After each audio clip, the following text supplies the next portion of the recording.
We are at Mount Zion, considered the Mission Church, which is very close to the room of the Last Supper. And now we will enter to the room of the Last Supper. But let me tell you that the room itself wasn't, is not from the 12th century.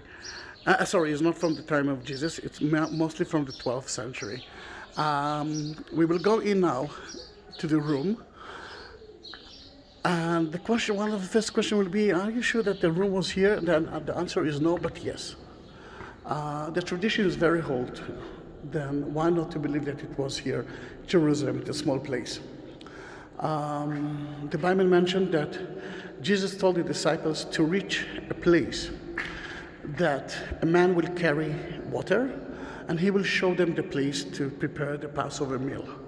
In that matter, that area was owned by the Isis. Isis were men, a group of only men. Women weren't part of that cult. Then, in that case, it might be here, but we do have evidence from ancient times that people mention that place as the room of the Last Supper. For me, the name of the room of the Last Supper is a little bit difficult, mainly because so many things happen here. Let's start with that the Jews were supposed to prepare their Passover meal inside the city. And Jesus, as a Jew, was mainly at Mount of Olives, which is outside the walls of Jerusalem.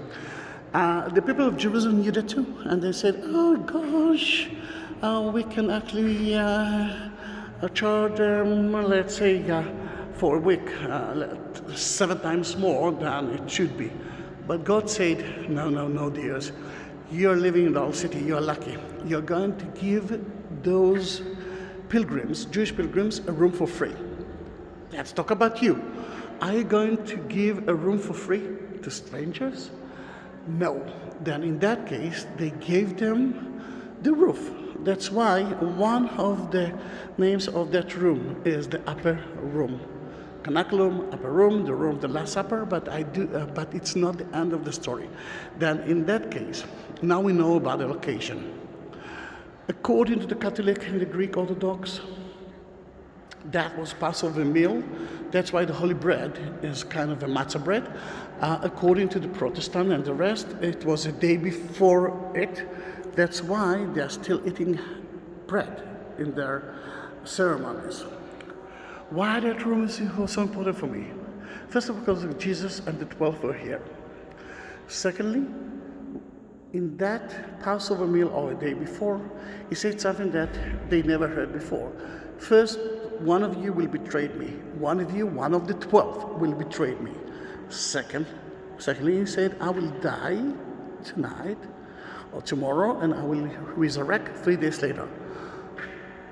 Ta-da-da! And he mentioned, and he said, eat that bread. This is my body. Drink that wine. This is my blood. Then the first mass, the first service ever was in that place. Then if it was in that place, that room is the first church ever. And if you saw the video of King David tomb, you can see the link of the tours of today, then you know that I believe that the first century, they started to build here a very important building. Maybe they started to build the room, the Last Supper, because that is the most important place here in Jerusalem at that time. Not even his tomb, because there's more of it. Then it's the first mass ever, first service ever. And then before he ascended into heaven from Mount of Olives, he told them, go back to that room and wait to me.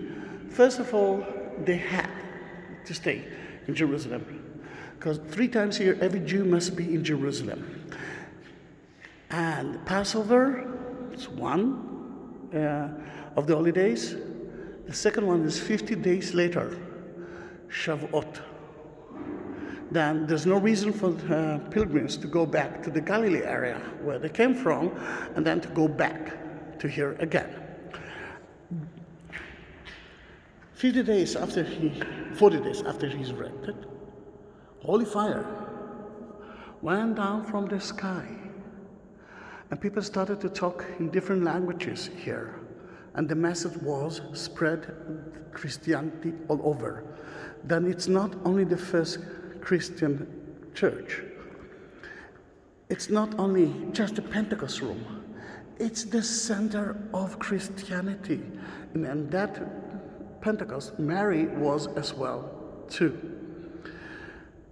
But there are more things that happen here. He washed the legs of the feet of the disciples. He resurrected. After he resurrected, he actually appeared here. Remember doubting Thomas as well. Then so many important things happen in that room.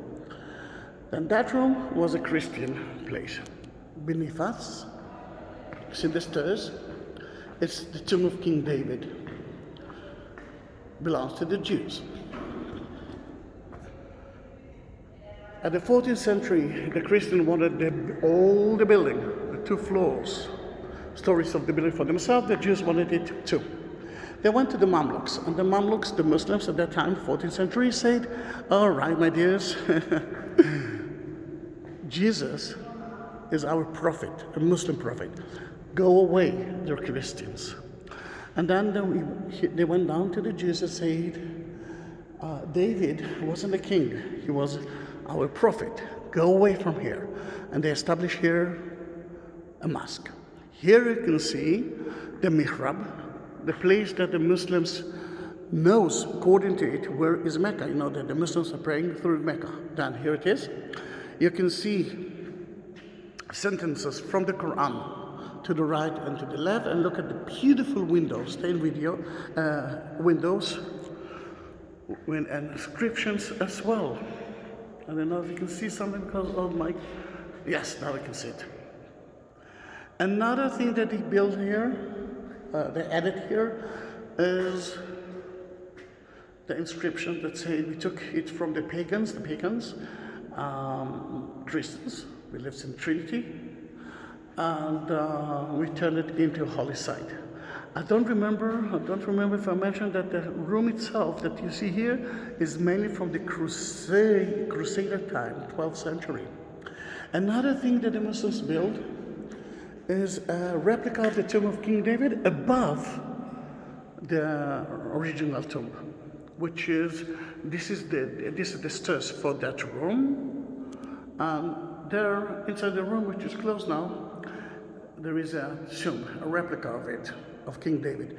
The Jews couldn't visit the real tomb, which is first story, just beneath it. And mainly because it was a Muslim place, it's too holy for the Muslims to give it to them. Then they built a replica, and once here, the Jews could enter here. Another thing that we can see here are graffitis. You know that graffiti, for example, from our time, it's a pollution. But those graffitis are pollution or history. Look at that. Looks like a German crusader symbol. And another two.